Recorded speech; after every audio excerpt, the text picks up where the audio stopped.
program by leaving a comment below. If you enjoy this video, don't forget to like and subscribe. Have a wonderful day. Enjoy the story, everyone. Not every marriage begins with passionate kisses and intense nights. Sometimes, true love is born in silence, in awkward hugs, in glances that say, "I'm here." Even without knowing how to love properly, Emily married a sweet but distant man. Someone who loved her but didn't know how to show it. For a long time, she believed the problem was with her, that not being touched, not being desired, not being felt, was something she'd have to learn to live with. But everything changed one night. A night when he said nothing. He simply surprised her while she was cooking. What seemed like a simple gesture was the beginning of something much bigger, a slow, intimate, and profound transformation, an awakening that would show her that even the most closed hearts can learn to love with the body, the soul, and with genuine intentions. This story is not about perfection. It's about the power of patience, presence, and the daily choice to stay. From the outside, James seemed like the perfect husband. He was steady, respectful, and quiet. The kind of man who never raised his voice or caused a scene. People would often compliment Emily on how lucky she was to have married such a calm soul. But calm, as she had learned, could be a double-edged sword. And sometimes calm felt a lot like distance. They had been married for almost a year now, but in many ways, it still felt like they were dating carefully, cautiously, as if testing the waters before diving in. Their conversations were always polite, their routines smooth and harmonious. James never forgot to refill her coffee cup in the morning or ask how her day had been. But behind the sweetness was a strange absence, a missing current, a silence she couldn't quite name but could feel every time she reached for his hand and found it resting passively in hers. When they were still dating, Emily had brushed it off. James had always been a bit reserved, a little shy. He wasn't the kind of man who would pull you into a passionate kiss under the rain or press you against the kitchen wall just because he couldn't resist. His affection was quieter. He bought her flowers for no reason, made sure her car had gas, and never let her carry heavy groceries alone. It was tenderness in small doses, but never intensity, never hunger. At first, that was okay. It even felt refreshing.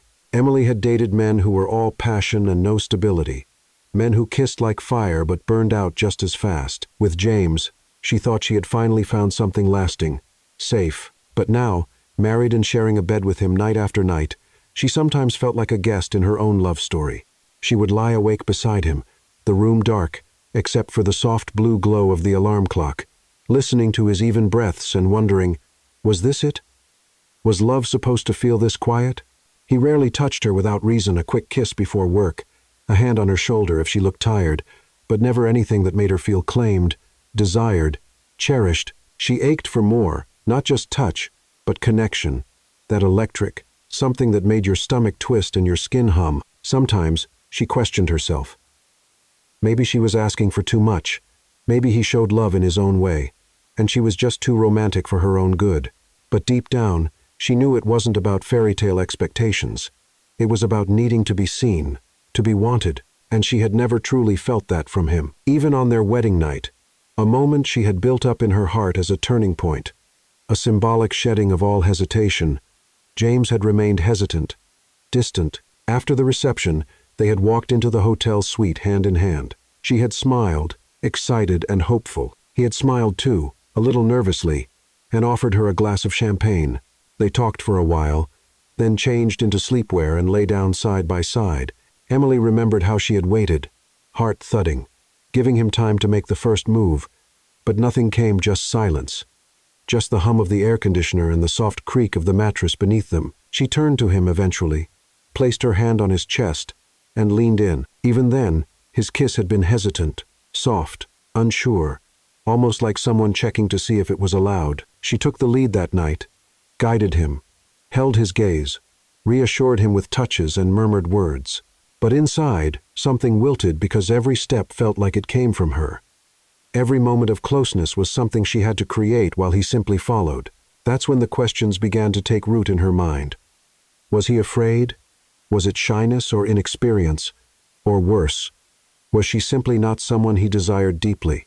It was a terrifying thought, not because she needed constant validation, but because she had given him everything, her heart, her trust, her body, her future, And what she yearned for in return wasn't grand gestures or endless praise.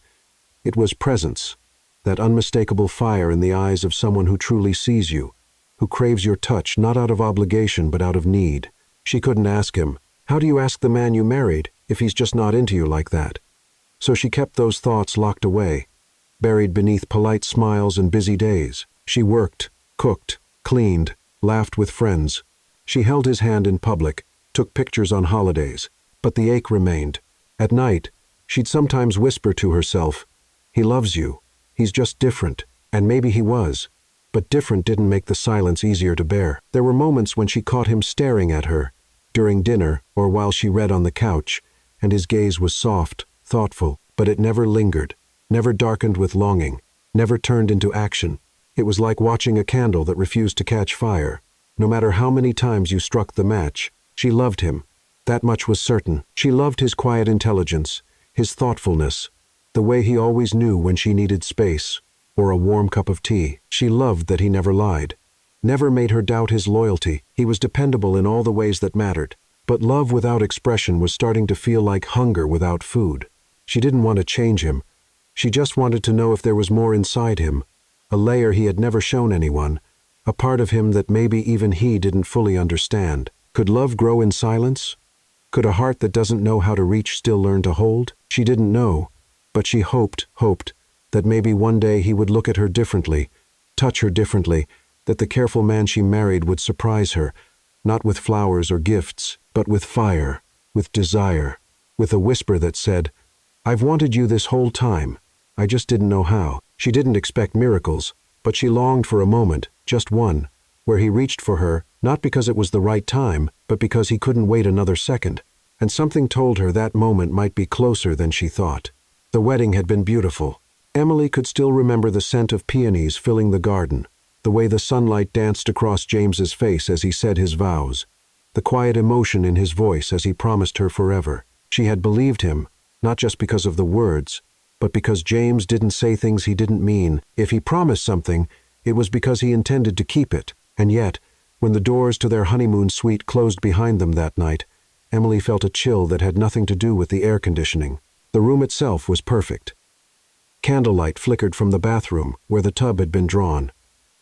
A bottle of champagne sat chilling beside the bed, and soft instrumental music played in the background, like the soundtrack to a romance movie. James had thought of everything, down to the lavender petals sprinkled across the white linen. He smiled nervously, asking if she liked it. She said, "Yes, of course she did." But what she didn't say, what she was too afraid to say, was that she wasn't there for the aesthetics. She was there for him. She had hoped, truly hoped, that the magic of that day would awaken something in him, that maybe once the ceremony was over and the weight of expectations lifted, he would finally relax, that the man she loved would take her in his arms, look at her like she was the only woman in the world, and kiss her like he meant it, kiss her like he couldn't help himself. Instead, what followed was an echo of all the quiet nights before. They sat on the edge of the bed, their wedding clothes exchanged for pajamas, his a neat gray cotton set, hers a delicate satin slip she had picked out months ago, imagining it would be the start of something unforgettable. James complimented her softly, said she looked beautiful. She smiled, whispered, "Thank you," and then, silence not the kind that came from comfort or peace, but the kind that gnawed at your insides, the kind that made a woman question herself. Emily waited, giving him space. Maybe he was nervous, she thought. Maybe he just needed a little time. So she moved closer, gently touched his face, and leaned in to kiss him. His lips responded, but not with urgency. There was no tremor in his hands, no rush in his breath, just polite reciprocation, like a man trying to follow instructions written in a language he barely understood. She tried again, this time with more emotion, her fingers grazing the back of his neck, her body tilting into it. But James froze, just for a second, just long enough for her to feel it. That pause was louder than words. Still, she didn't stop. She couldn't. She had waited for this moment for months. Not just the act itself, but what it meant. Union, intimacy, the raw expression of a love that didn't need translation. She wanted to feel him want her, not because he was her husband, but because he was her man. So she took the lead, guided him, and he followed, carefully, hesitantly, like someone navigating a room full of fragile glass. Every movement was tentative, every kiss lacked weight, every touch seemed to wait for approval. By the time the night ended, Emily was lying beside him, eyes open, staring at the ceiling, her heart not broken but quietly bruised. She didn't cry. There was nothing dramatic about the moment. It was just empty, and that emptiness whispered questions she wasn't ready to answer. Was he afraid? Was it just nerves? Or was there something deeper? Something he hadn't told her, something about his past, or something about her. She thought of the stories her friends told, about passion that couldn't wait, about honeymoon nights full of laughter and tangled sheets, but in her suite, there was only silence. James kissed her forehead, rolled over, and fell asleep within minutes. She lay still, her body warm from the closeness but her heart cold. Maybe it was just the first time, she told herself. Maybe it would get better, but part of her knew this wasn't just a lack of experience. This was something else, something locked inside him. In the days that followed, James didn't mention it. He kissed her in the mornings, asked if she wanted coffee, planned little outings. He seemed happy, content, and maybe he was, but Emily couldn't shake the feeling that she had been the only one truly present that night. It wasn't about physical satisfaction, it was about the emotional absence, the missing weight in his gaze, the lack of urgency in his touch. It was the realization that even on the night meant to seal their love in its most sacred form, she had felt alone, and that loneliness, wrapped in silk sheets and candlelight, was far more painful than any fight could have been. She didn't bring it up. Not yet. Because how do you say to the man who gave you a perfect wedding, "I think you forgot to bring your heart"? So she smiled. She made love again, if that's what it could be called, and she waited. Waited for him to see her. To really see her. Because love, she believed, wasn't just about being chosen, it was about being claimed. And James, sweet and gentle James, hadn't claimed her at all. Not yet. But something in Emily's soul refused to give up. She wasn't angry. She wasn't bitter. She was simply waiting for something to change, for the fire she believed he held inside. For the moment, however far away, when the quiet man she married would finally surprise her, and when that moment came, would it be too late? The days after the honeymoon were filled with smiles. Neighbors brought gifts. Co-workers congratulated her at the office. And social media overflowed with comments on how radiant the couple had looked at the wedding. To the world, they were the picture of happiness. And in some ways, Emily felt happy too. She had married the man she loved. Their apartment was cozy, filled with soft lighting and bookshelves they built together. James cooked for her twice a week, always remembering to toast the bread just the way she liked. He asked about her day, listened attentively, laughed at her jokes, even the bad ones. He was kind, constant, good. But love, she was learning, was not only about goodness, it was also about touch, about desire, about the subtle tension in the air when someone brushes past you and neither of you can breathe for a second, and that was missing. At first, Emily tried not to think about it. She filled her schedule, volunteered for extra projects, met friends for lunch, told herself that intimacy wasn't everything, that passion could wait, that maybe it wasn't even that important in the long run. But late at night, when James's back was turned and the moonlight slipped through the curtains, those quiet doubts came crawling in. Why doesn't he touch me more? Why does it feel like he's holding something back even when he's holding me? Emily wasn't angry. She was confused. Because James wasn't cold, he wasn't indifferent. He looked at her with warmth, brought her tea when she was sick, and always remembered the anniversaries of small things, like their first date or the night he asked her to move in. But when it came to physical closeness, something shifted in him. He never reached for her first, never kissed her with hunger, never traced her skin like a man in love with the landscape of the woman he chose. And it wasn't just about sex, it was the lack of weight behind his gaze, the absence of hesitation that usually comes when someone wants you so badly they're afraid to touch you too fast. That beautiful, delicious ache of longing. Emily missed that ache, even if she'd never fully had it with him. She began to observe other couples quietly on the subway, in cafes, during walks through the park. She noticed the way some men couldn't help but tuck a strand of hair behind their partner's ear, or how they rested their hands possessively, gently, on the small of her back. That invisible pull between two people who couldn't get close enough. She had never felt that with James. And the question that terrified her the most began to echo. Was it me? Was she not enough? Not beautiful enough? Not desirable enough? Had he made a mistake in marrying her, only to realize too late that the chemistry he thought would grow hadn't? She hated that thought. It made her feel cheap, foolish, and still, she couldn't shake it. She looked in the mirror longer than usual now, studied herself the way she imagined he might, her lips, her skin, the soft curves of her body. She tried different perfumes, let her hair fall differently, bought lingerie she never wore because, deep down, she wanted to be seen, to be chosen, not just as a life partner but as a woman. And James, for all his affection and steadiness, made her feel more like a companion than a lover. There were moments she thought of asking him directly, "Do you desire me?" But she couldn't bring herself to do it. She feared the silence more than the answer, feared seeing uncertainty in his eyes, feared hearing something she couldn't unhear. So instead, she waited and wondered. Sometimes, during dinner, she'd try to flirt, tease him gently, touch his hand with more intention. He'd smile, squeeze her fingers, and return to the conversation. Other times, she'd come out of the shower, wrapped in only a towel, hoping for that look in his eyes, the look that said, "You're mine." But instead, he'd ask if she wanted dessert. He was never rude, never dismissive, just distant, as if a wall stood between them that even he didn't know how to climb. She began to recall things from their dating phase that once seemed charming but now felt like red flags. How he never kissed her unless she leaned in first, how their first time together had been quiet, cautious, and largely initiated by her, how he had seemed grateful, almost overwhelmed, like a boy given a gift he wasn't sure he deserved. Was it possible he had never been with anyone before her? The idea struck her suddenly one night. They had never talked about it. She had assumed, like most people did, that he had his own history. But what if he didn't? What if James had lived his whole life watching love from a distance, reading about it in books, seeing it in movies, but never really feeling it? That would explain the shyness, the hesitation, the way he seemed almost startled whenever she reached for him. And the thought softened her. It gave her a new kind of hope because inexperience wasn't the same as indifference.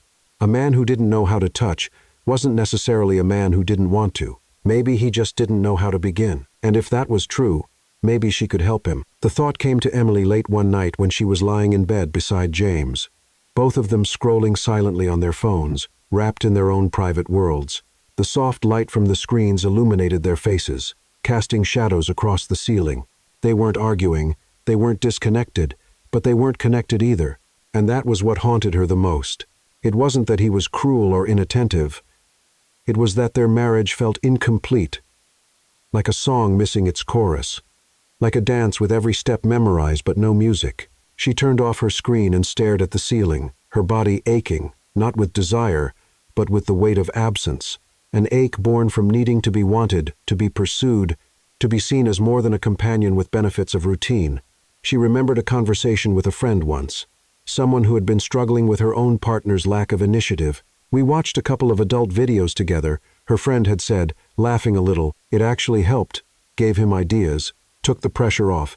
Emily had dismissed it at the time, thinking it wasn't her style. But now, weeks into a marriage where even a kiss felt rehearsed, she found herself wondering, what if James had simply never learned?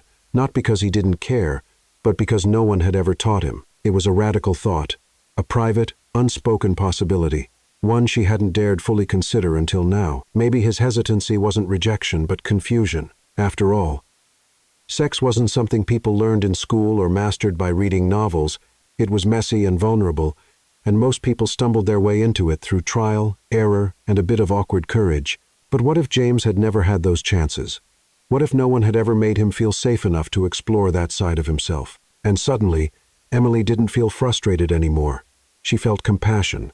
She turned slightly, watching him scroll through some photography blog, his brow furrowed in concentration, his thumb moving steadily across the screen. He looked peaceful, calm, and untouched. She hesitated, her heart thudding against her ribs. Was this a crazy idea? Would he be offended? Would he think she was accusing him of being inadequate? Or worse, would he feel ashamed? But then again, hadn't they already been stuck in a quiet dance for too long? How much longer could they pretend that everything was fine when both of them knew something was missing? So she took a deep breath and spoke. "Hey," she said softly, almost casually. James glanced at her, smiling. "Yeah?" She hesitated again, choosing her words carefully. "I've been thinking, Maybe we could try something new. His smile didn't fade, but his eyes narrowed slightly. Curious. Like what? She tried to keep her voice light.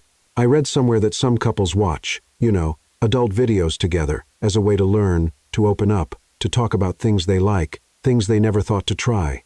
James blinked, surprised. Really? Emily nodded. Her voice even, yeah. Not as something dirty or awkward, more like a starting point for us. Just to explore. There was a pause. And then something flickered in his expression. Not offense, not shame, curiosity. He looked at her a moment longer, then said slowly, "I've never done that before." "I figured," she replied gently. "And that's okay." He nodded, thoughtful. "You think it would help?" "I don't know," she said honestly.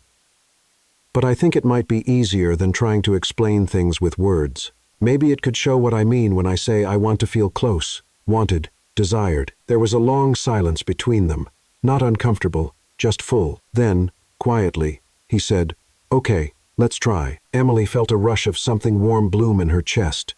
Relief, gratitude, maybe even hope. She reached for the remote and pulled up a streaming app, not one of those flashy, aggressive sites, but a softer, more artistic platform she had researched earlier. Out of curiosity, it felt less threatening somehow, more human. She didn't want to shock him. She wanted to invite him. They sat close, side by side, watching the screen. At first, it was awkward. James shifted uncomfortably, clearing his throat once or twice. Emily kept glancing at him, unsure if she had pushed too far. But then something changed. She saw his posture relax. His eyes lingered. His breathing shifted not in a crude or wild way, but with interest, focus.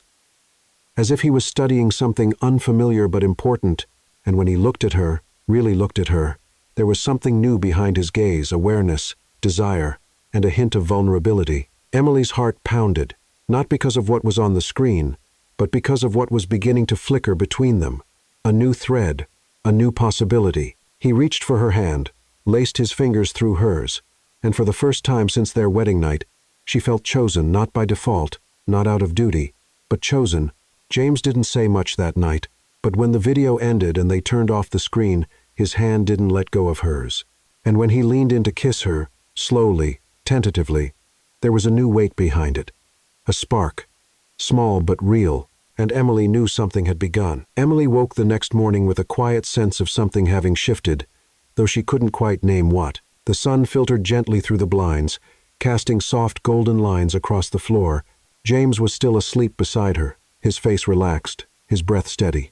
She lay still, not wanting to wake him just yet, letting the warmth of the moment settle in. There had been no grand transformation the night before, no fireworks or sudden surge of confidence, but something had undeniably changed. It was in the way James had looked at her during the video, curious, attentive, almost like he was discovering a language he never knew he wanted to speak. It was in the way his hand had tightened slightly around hers, as though anchoring himself to her as he stepped into unfamiliar waters. It was in that kiss, tentative, yes, but no longer devoid of heat. For the first time, she hadn't been the only one initiating, and that mattered. It was subtle, maybe imperceptible to anyone else. But Emily felt it deep in her bones. James had crossed an invisible line, one that had held him back for months, maybe even for years. Later that morning, as they sipped coffee at the small kitchen table, he glanced at her over the rim of his mug. "About last night," he began. She looked up, gently. "Yeah?" He paused, searching for the words. "It wasn't what I expected. I mean, I thought I'd feel awkward or embarrassed, but I didn't." Emily smiled, relieved. "I was a little nervous too." He nodded. "But man, it made me think, there's so much I don't know, so much I didn't realize I'd never learned. I guess I assumed intimacy would just happen, that I'd figure it out naturally once we were married." She reached across the table and touched his hand. "There's no rule book, James. Everyone learns at their own pace. I'm just glad you're open to trying." He held her gaze for a moment. "I want to be better at this. Not just for you, for us. I didn't realize how much I'd been holding back." His voice caught slightly, like the admission was heavier than expected. Emily squeezed his fingers. "You're not alone. We're in this together." There was something beautiful in the rawness of the moment. No performance, no expectations. Just two people finally beginning to speak a language They had danced around for too long. That night, things felt different. They didn't put on a video this time. Instead, they talked. James asked questions. Simple, sincere ones. What she liked. What made her feel close. What she wished he'd do more of. Emily answered with honesty, but without pressure. She didn't want to overwhelm him. She wanted him to feel safe, safe enough to be bold, and he was not suddenly, not all at once, but slowly, intentionally. When he kissed her that night, there was a quiet urgency behind it, not polished or practiced, but real. She felt his hands tremble slightly as they touched her waist, his breath catch when she whispered something in his ear. He was learning, not just how, but why touch mattered, why presence mattered, why she had been aching for this, not out of neediness, but out of longing to be seen, claimed, wanted. She didn't lead this time. He did, clumsily at first, like someone walking through a room with the lights off. But with each step, he grew steadier. His kisses grew deeper, his touch more confident.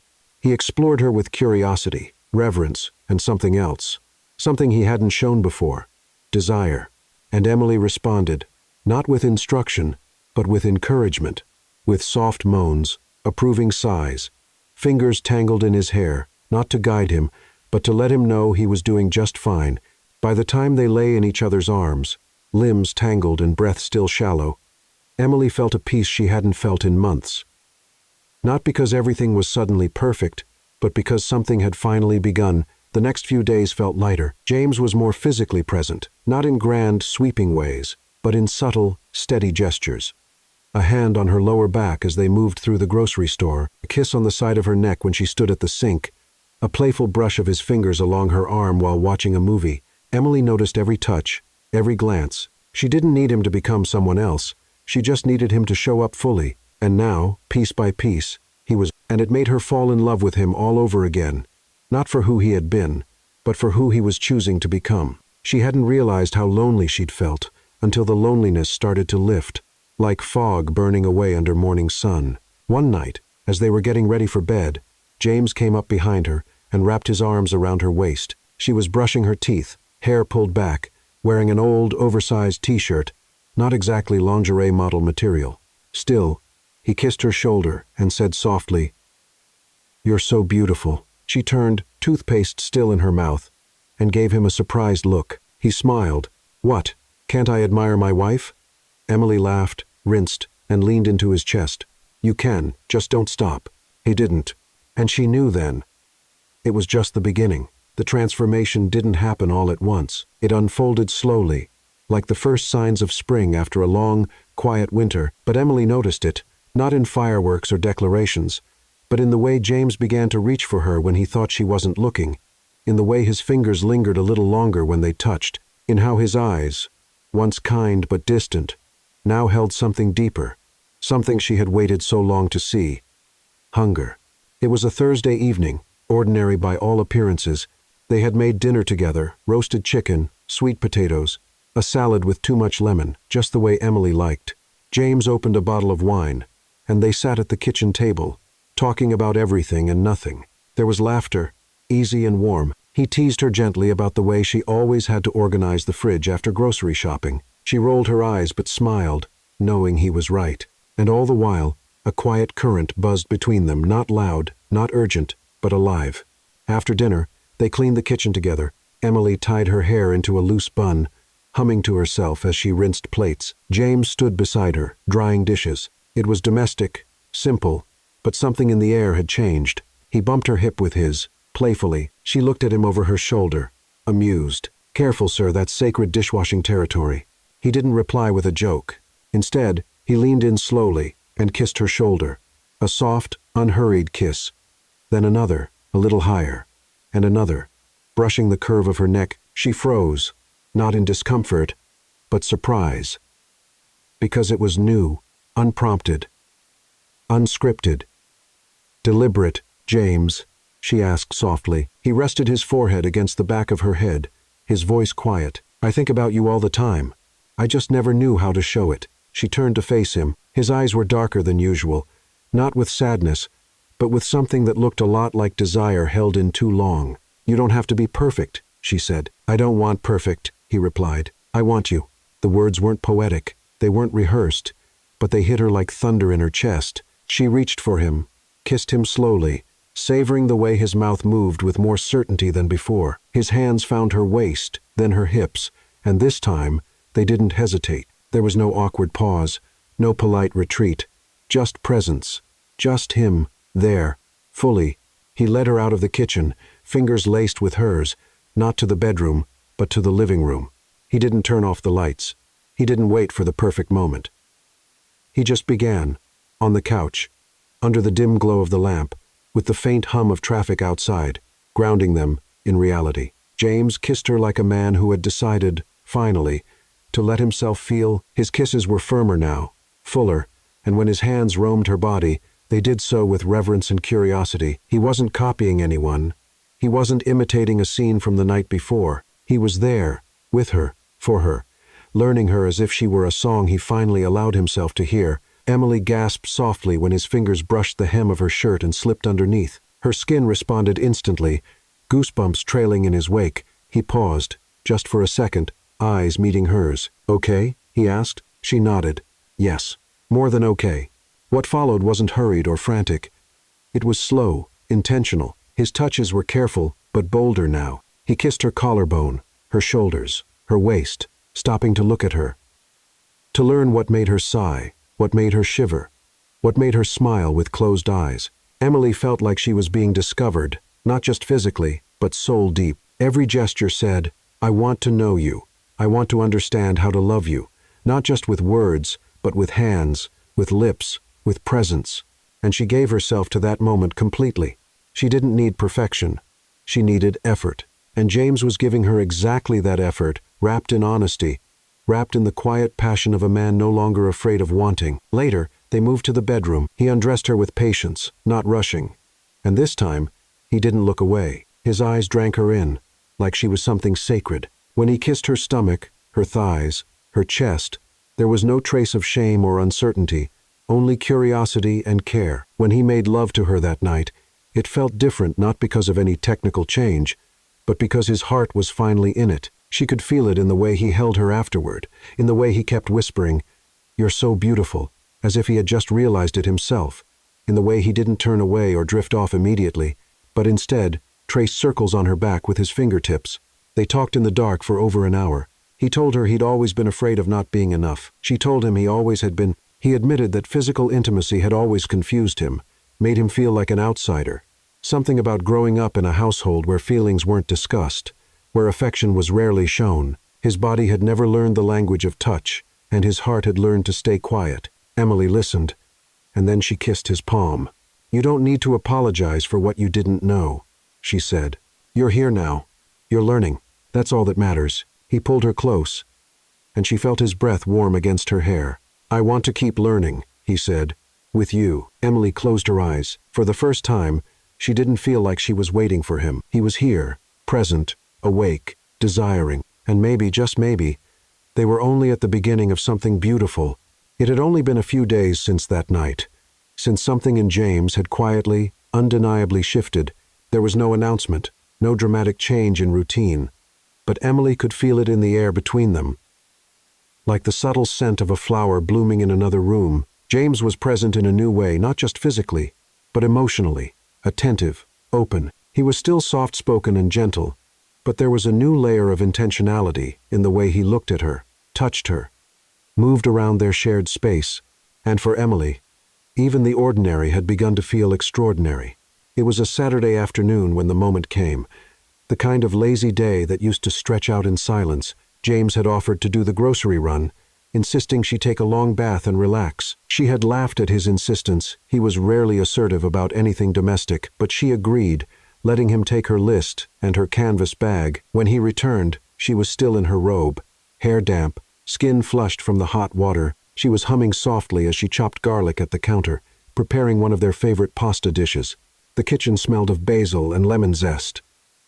Soft music played in the background, some acoustic playlist they both liked, with gentle guitar chords and nostalgic vocals. She didn't hear him walk in. James stepped quietly behind her, setting the grocery bags down without a word. And then, without warning, his arms wrapped around her waist from behind, firm, warm, steady. Emily gasped softly, not in alarm, but in surprise. It wasn't that he had never hugged her before. But this was different.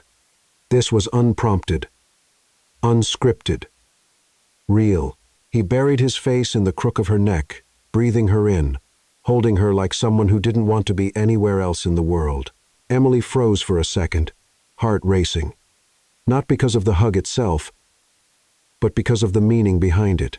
This was affection without instruction, desire without a nudge. She reached up, covering his hands with hers. "What's this for?" she whispered, a smile blooming on her lips. He didn't answer right away, just tightened his grip slightly, pressing a soft kiss to her neck. "For you," he finally said, just because. She turned her head enough to glance at him, meeting his eyes. There was something different in them now, still calm, still gentle, but no longer uncertain, no longer distracted. He was here. They stood like that for a while, wrapped in silence and garlic and background music, until Emily finally turned in his arms to face him fully. "You're getting good at this," she said, teasing gently. James chuckled, brushing a strand of hair from her cheek. "I've had a great teacher." The flirtation was light, but the emotion beneath it was deep. Emily reached up and touched his cheek. "I missed this. I missed you." He nodded slowly. "I think I've been here, just behind a wall, one I didn't even know was there. And now, I'm ready to tear it down." They kissed then, not passionately, not hungrily, but deeply. A kiss of presence, a kiss of gratitude, a kiss that said, "I see you. I choose you. I'm not hiding anymore." Dinner was a little late that night. The garlic nearly burned, but neither of them cared. Later, as they sat at the table, bowls steaming with pasta and the wine half gone, Emily kept stealing glances at James. There was a softness in his smile, a looseness in his shoulders, and when he reached across the table to hold her hand, it wasn't a habit, it was a choice, a moment of intimacy initiated not out of routine, but desire. That night, as they washed dishes side by side, he bumped her shoulder and whispered in her ear, "I've been thinking about you all day." She turned, raising an eyebrow. "In what way?" He leaned closer. "In every way," and just like that, her breath caught. Because those weren't words he used to say. He had once struggled to express even the simplest affection, and now here he was, whispering things that made her heart flutter, holding her in the middle of the kitchen like they were the only two people alive, kissing her neck just because he felt like it. It wasn't about grand gestures. It was about this moments like this. Real, grounded, intimate.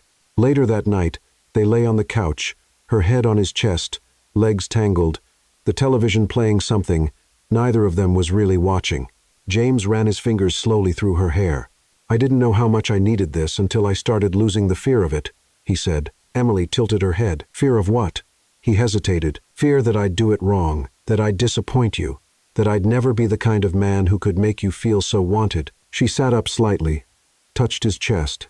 "You already are, just by being present, just by trying." He pulled her close again. "I want to keep surprising you." Emily smiled against his shoulder. "You already have." But as she closed her eyes, heart full, she couldn't help but wonder, what other surprises did he have in store? Emily was distracted, folding some clothes in the bedroom, when she noticed that James was taking longer than usual downstairs.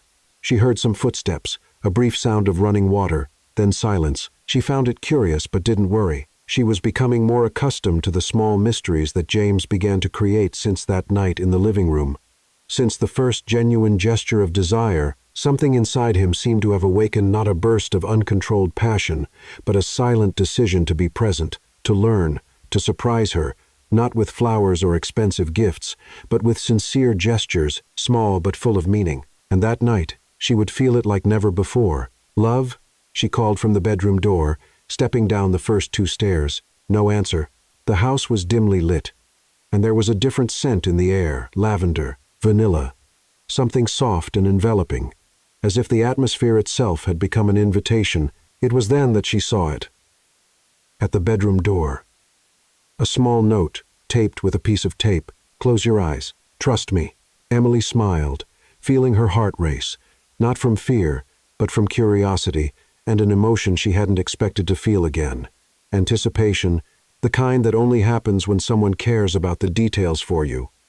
When someone thinks about your pleasure before their own. She closed her eyes, just as the note had asked. "I'm here," James said, his voice soft, near the stairs. She heard his steps, then felt his fingers gently touch her hand. "Come with me." He guided her down the hallway calmly, and Emily noticed the change in the room's temperature, the warm comfort of the bedroom, the soft texture of the rug under her bare feet, and then he stopped. "Open your eyes." Emily opened her eyes and almost held her breath. The bedroom was transformed. Curtains drawn, soft yellow lights not from the ceiling, but from dozens of small candles safely placed on shelves, tables, and windowsills. On the floor, rose petals scattered gently. There was a low instrumental playlist playing, like a soundtrack to a moment only they would understand. In the center of the bed, a new, white, immaculate sheet. On top of it, a small bottle of body oil, and beside it, another note, written with the same calm handwriting. "Tonight, I just want to take care of you." Emily brought her hand to her mouth, moved, not by the obvious romance, but by what the gesture meant. James was there. Fully, for the first time, he had taken the lead in an intimate moment, and he had done it thinking of her, her pleasure, her well-being. "You did all this?" she began. But he interrupted her with a shy smile. "I just thought about how I'd want you to feel special, safe, loved." Emily didn't answer. She simply walked to him and hugged him, long and silently, and then, without rushing, without unnecessary words, he began. James asked her to lie on her stomach and took the small bottle of oil. His hands, once hesitant, now moved with more confidence, not out of experience, but out of surrender. The first drop of oil landed warm on her back. Emily shivered slightly, closing her eyes, surrendering. His hands began to glide, first on her back, then on her shoulders, moving down to her arms, always with gentle pressure, as if touching her was a privilege. It was different from anything she had ever experienced with him. Every movement said, "I see you." He massaged not only her body but the silent accumulation of emotions, the months of waiting, the knots of insecurity, and as he gave himself to this gesture of care, Emily felt something dissolve within her, something heavy, something she hadn't known she was still carrying. James knelt beside her, and for a few seconds just watched, as if admiring was part of the ritual. Then, with his fingertips, he traced invisible lines along her waist, her thighs, the side of her face, always attentive, always asking with his gaze if everything was okay, and it was. It was more than okay. Emily felt enveloped by a love that was finally freeing itself from fear, a love that was learning to speak through touch, through initiative, through silent presence, and above all, through intention. She turned to face him. "What changed?" she asked in a whisper. He thought for a second before responding. "I stopped thinking I needed to know everything to start doing something." She smiled. And I started just feeling. With you, for you." They kissed then, right there, with delicacy but firmness. James was discovering his own rhythm, one that didn't come from manuals or videos, but from sincere observation, from a real desire to please her, to connect. And that night, when they gave themselves to each other, there was no choreography. There was presence. He caressed her body as if thanking her. She surrendered as if trusting. And between kisses, caresses, and silent smiles, Emily felt her heart warm with something new, a certainty that had taken time to arrive but was now settling firmly. He's here, with me, by choice, by love. Fully. And still, as she fell asleep in his arms, a soft question lingered, suspended in the air. If this is the beginning, how far could we go together? Emily woke up before the sun, wrapped in the warmth of James's arms. The room was still dark, except for a faint bluish light filtering through the cracks in the curtains. His breath was steady, his chest rising and falling in a serene rhythm, and his hand rested on her waist, like a silent anchor. She didn't want to move. She didn't want to break that moment. There was something sacred in it. Not just the contact, but what it represented. That hand resting on her was no longer a mechanical or insecure gesture. It was presence, choice, bond. As if even while asleep, he was saying, "I'm here. I'm not going anywhere." Emily closed her eyes again, and for a moment remembered the early weeks of their marriage, the heavy silences, the timid touches, the doubt that ate away inside her, even when she smiled on the outside. And now he was there, changed not because she demanded it, but because he decided to learn, he decided to feel, he decided to love fully. When James woke, the first thing he did was pull her closer. With his eyes still closed, he kissed her exposed shoulder and murmured something inaudible. Emily smiled, a smile that came from her chest, not just her lips. "Good morning," she said. Turning to face him, he opened his eyes slowly, still sleepy, but with that new spark she was still getting used to seeing. "Good morning, my love." It wasn't the first time he had called her that. But that morning, it sounded different. As if every word was imbued with truth, with desire, with a silent intention. They lay there, looking at each other, no rush, no need to fill the space with conversation, and when their lips finally met, it was as if the world disappeared for a moment. James kissed her with a kind of attention she had never felt before, as if every movement was chosen, as if he was writing something with his mouth, a letter without words, made only of feeling. His hands began to explore her body with tenderness, but also with a new kind of firmness. There was no hesitation anymore. He knew where she was sensitive, where she trembled, where she relaxed, and more than that, he wanted to know, with patience, with surrender, with love. Emily felt every touch, not only on her skin, but deep inside her soul. It was as if, finally, their bodies had stopped being barriers and had become bridges. As if, for the first time, the physical was not separate from the emotional but completely intertwined. When he hugged her from behind, slowly caressing her waist, she closed her eyes and took a deep breath. Her body responded naturally, effortlessly, as if they were dancing to a song they both knew, even without having rehearsed it. James kissed every inch of her skin with reverence, and she felt that in that gesture there was more than desire. There was gratitude. There was regret for the times he had pulled away. There was a silent promise. "I see you now, and I want to keep seeing you." As they united in that new, intimate encounter, there was no rush, no concern for perfection, just touch, skin, breath, connection, and tears. Yes, tears from Emily, but not from pain, from healing, because in that moment, she wasn't just being loved, she was being felt, with all her layers, with all her pain and desires, as if, finally, her soul had found space to rest in the arms of someone. When it was over, she lay on his chest, feeling his heartbeat, strong, as if it wanted to speak. James ran his fingers through her hair, drawing invisible lines on her scalp, and then, in a voice almost shy, he whispered, "I never thought I'd be able to surrender like this." Emily lifted her head and looked at him. "And now?" "Now, I don't want to stop." She moved closer, their noses almost touching. "This is love." James nodded. "I know, because now I feel it." They spent the rest of the morning together, having breakfast in bed, laughing, exchanging soft caresses, talking about memories they'd never had the courage to share. He told her about his childhood, marked by a silent home where touch was rare, and love seemed more like a responsibility than an expression. She spoke about her thirst for connection since adolescence, and how she always felt that loving was something to be felt with the skin, not just spoken. And there, in the messy bed, amidst crumbs of bread and leftover strawberries, something even bigger was forming. It wasn't just sex, it was intimacy. It wasn't just warmth, it was home.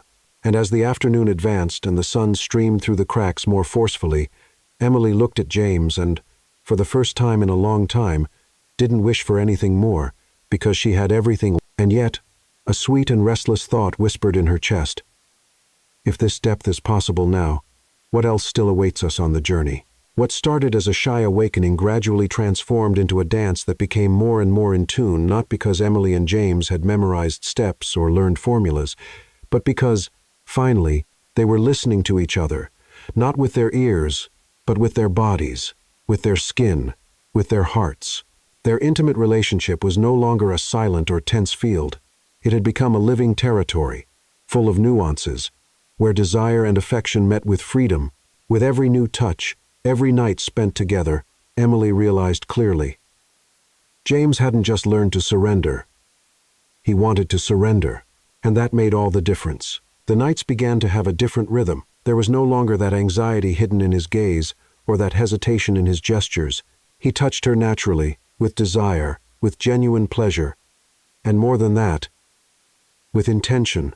Emily saw in his eyes a glow that hadn't been there before, a kind of silent confidence, as if he had discovered that loving physically was also a way of speaking, and he was learning to speak fluently. One night, after a simple dinner on the balcony, they sat on the couch to watch a movie, but the movie never started. A lingering look, a shy smile, and the touch of his fingers on her legs were enough for the world around them to disappear. He kissed her slowly, deeply. His hands explored every curve of her body with patient tenderness, not the kind that hesitates, but the kind that respects.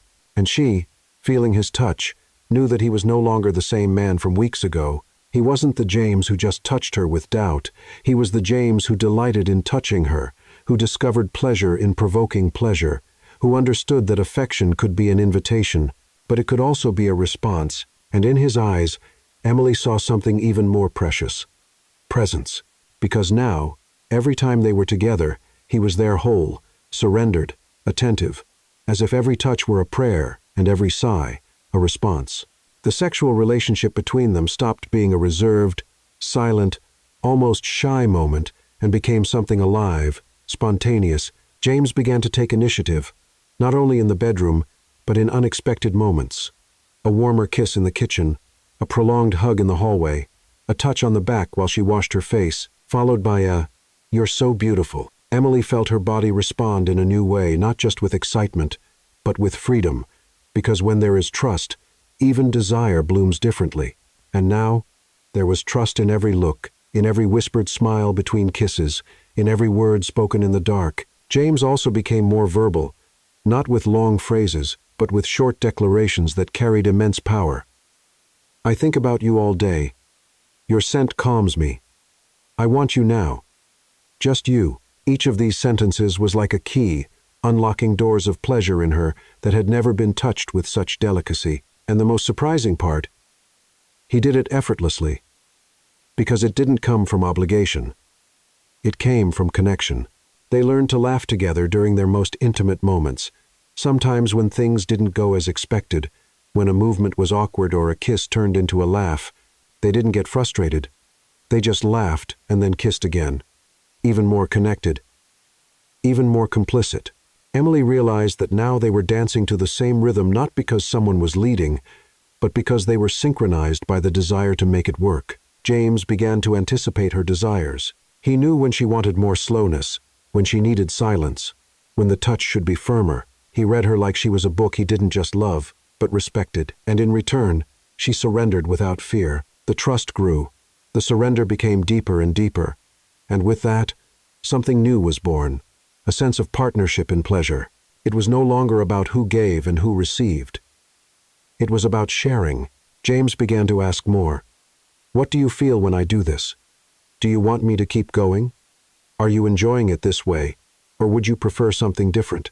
But the most beautiful part was that these questions didn't come with shame or insecurity. They came with naturalness, like someone wanting to understand the other's language and not just dominate. Emily felt that, over the weeks, they had created a new way of loving, one that didn't come ready-made from the outside, but was built right there, between four walls and two naked hearts. One night, exhausted after a long workday, they lay side by side, and James simply stretched his arm out and said, "I just want you here, like this. That's enough for me." And she lay on his chest, feeling his heart beat calmly, and thought, maybe this is what I've always wanted. A love that knows how to touch, but also knows how to stop and just stay. In the days that followed, their harmony solidified. James didn't need videos, scripts, or tips anymore. He now knew what worked for them, because he had learned in the most sincere way, by observing, asking, trying, listening. And Emily knew. Loving someone like this isn't about finding perfection. It's about finding someone willing to evolve with you, in the soul, in the body, and in the touch. But what she didn't expect was that the next touch that would change everything wouldn't come from his hands. It would come from life itself, which was already growing inside her, silent, small, and miraculously present. Emily's body started changing before she even consciously noticed. First, it was the sensitivity in her chest, then a slight exhaustion that followed her even after a full night's sleep. She blamed the workload, the unseasonably warm weather, the intense routine, but there was something else, something silent, something alive. She began to suspect when she lost her appetite for her favorite coffee, a rich blend that she and James used to prepare every morning. On the fourth consecutive day she turned it down. He furrowed his brow and asked, "Are you okay? I've never seen you say no to your coffee." Emily shrugged, trying to joke it off. Maybe I've developed a more refined taste. But inside, her heart raced. That night, lying next to James, she felt her body warmer, her senses sharper. His touch was still a balm, but something inside her felt different, as if her very skin was preparing for a new role. It was by the end of that week, alone in the bathroom, that the test confirmed it. 2 lines. Clear. Definitive.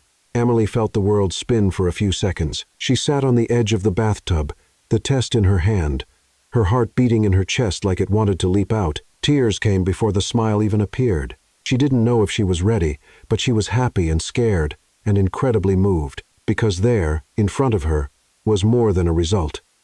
There was a promise, the fruit of everything they had lived, the silent struggles, the touches learned, the glances that had finally become true. Inside her now, there was the deepest symbol of connection 2 bodies and 2 souls could create. She decided to wait until Sunday to tell him she prepared a simple dinner with the dishes James loved the most. She dimmed the lights in the house, just like the nights when he used to prepare surprises for her, and in the center of the table, beside his napkin, she placed a small white box with a ribbon. "What's this?" he asked, smiling as he noticed the unexpected gift. "Open it," she said, trying to keep her tone light but with her eyes already teary. Inside the box was a tiny pair of light gray baby shoes and a handwritten note. "Our love now has one more heartbeat for us." James went silent. Time seemed to stop. He looked at the shoes, then at her. "Emily," he murmured. She nodded, tears already streaming.